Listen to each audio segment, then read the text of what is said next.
Very good afternoon, everyone. This is Sachin sir. Now I welcome to first digital class general science standard 8। आप सभी का 8 class में स्वागत है। और आज हम हमारे साइंस सब्जेक्ट के बारे में आज जानेंगे।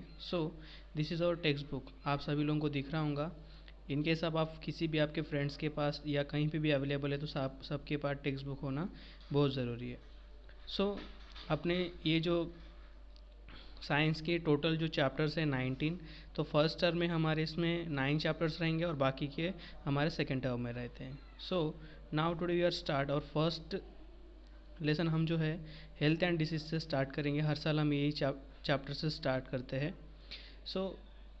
हमारा जो फर्स्ट चैप्टर ये जो सेकंड चैप्टर हम अब आज स्टार्ट करने जा रहे हैं, उस चैप्टर का नाम है हेल्थ एंड डिसीजेस। ठीक है, तो आज अपने को पहले बार ये समझना है कि चैप्टर का मतलब क्या है या मीनिंग क्या है। Health and diseases. हेल्थ मतलब क्या होती है? हेल्थ यानी अपना जो है तबीयत, और एंड डिसीज यानी जैसे रोग वगैरह, जिस प्रकार के रोग आते हैं इन सारे को डिसीजेस बोला जाता है। अपना जो फर्स्ट टॉपिक आप सभी लोगों को यहाँ पे दिख रहा है वो है health. Health is a state of complete physical, mental, and social well-being and not merely the absence of any disease। इसका मतलब क्या बोला जा रहा है? Health is a state of complete physical and mental, social well-beingness। इसका मतलब क्या होता है? फिजिकल यानी आप पूरी तरह शरीर से जहाँ पे तंदुरुस्त हो उसी को फिजिकल बोला जाता है। मेंटल यानी आप दिमागी तौर पर अगर अच्छे होंगे उसको मेंटल बोला जाता है। और वेल बीइंगनेस यानी जैसे समाज में आप कभी जा रहे हो उस वक्त अगर आप अच्छे से रहोगे तो उसको क्या बोला जाता है? वेल बीइंगनेस। ये हो गया हेल्थ। हेल्थ यानी हमारी जो प्रकृति रहती है, हमारा तबीयत जो रहता है उसको हम क्या बोलते हैं? हेल्थ। ओके, उसके बाद अपना यहाँ पे सेकेंड डिसीज़ है। What is disease? यहाँ पे सभी लोग ध्यान दीजिए। Condition of disturbance in a physiological और psychological process of body is called as a disease. इस disease has its own specific symptom. इसका मतलब क्या बोला जा रहा है यहाँ पे? Condition of disturbance in a psychological, physiological और साइकोलॉजिकल। फिजियोलॉजिकल यानी क्या होता है? जैसे हम शरीर से कभी थक जाते हैं या शरीर को हमारे बाधा पहुँचती है उसको फिजियोलॉजिकल बोलते हैं। और साइकोलॉजिकल यानी जिस तरह से कि हम कभी कभी बहुत सारा टेंशन ले लेते हैं या उस वजह से हमारा मानसिक संतुलन ठीक नहीं रहता है उसको क्या बोला जाता है? Psychological process. तो ये हो गया डिसीज़। डिसीज़ यानी सभी लोग जानते हैं रोगी होना या बीमार होना। तो उसमें अभी हमारा जो नेक्स्ट यहाँ पे नीचे देखिए सभी टॉपिक है टाइप्स ऑफ डिसीज़। यहाँ पे ध्यान दीजिए।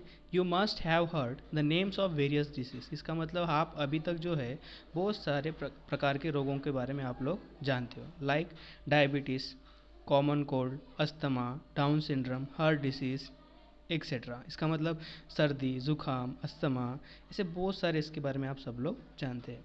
तो ये यहाँ पे देखिए, reason and symptoms of all this disease different bring coordination of scientific study diseases classified as follows. यानी सिम्टम्स यानी क्या होता है? सिम्टम्स यानी लक्षण। जैसे कि लक्षण दिखना यानी क्या है? जैसे कि किसी को सर्दी बुखार हुआ, वो छींकता है, इस तरीके से जो है वो बीमार गिरने के उसको लक्षण दिखते हैं, उसको सिम्टम बोला जाता है।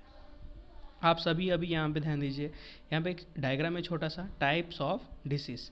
टाइप्स ऑफ डिसीज़ में आप सभी लोग इधर ध्यान दीजिए। यहाँ पे देखिए, according to the duration, chronic disease, acute disease. अभी यहाँ पे सेकंड इसमें कॉलम में देखेंगे अकॉर्डिंग टू द रीज़न, यानी किस कारण से बीमारियाँ होते हैं। इसमें दो प्रकार है, हेरिडिटी डिसीज़ और उसके बाद एक्वायर्ड डिसीज़। हेरिडिटी डिसीज़ यानी क्या होता है?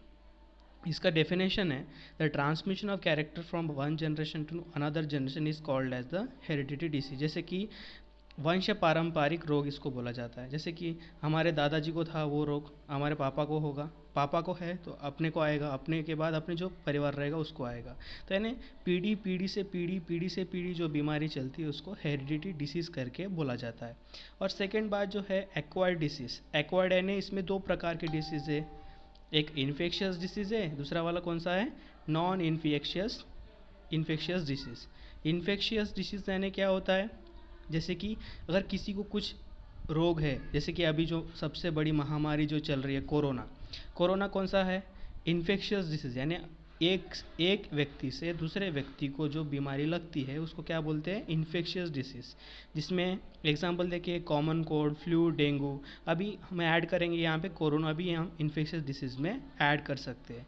और यहाँ पे इसके साइड में देखिए नॉन इन्फेक्शियस डिसीज़ करके यहाँ पे साइड में अपने को दिख रहा है, डायबिटीज़, हार्ट डिसीज़। ये कैसे हो गए, किसी को बीपी रहती है, शुगर रहती है, ये कैसे है, ये किसी को लगते नहीं है ये बीमारियाँ।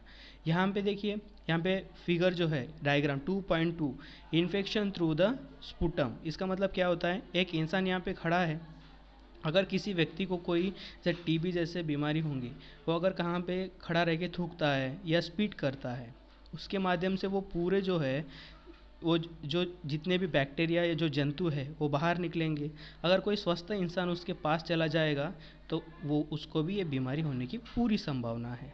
इन this area small droplets are vaporize fine mist, mist remains in the air for several minute a few hours, यानी कुछ देर बाद भी हो अपने को बीमारी लग सकती है। ये हो गया, हम अभी क्या क्या पढ़े, health, what is disease, types of disease और इसके ये दो प्रकार।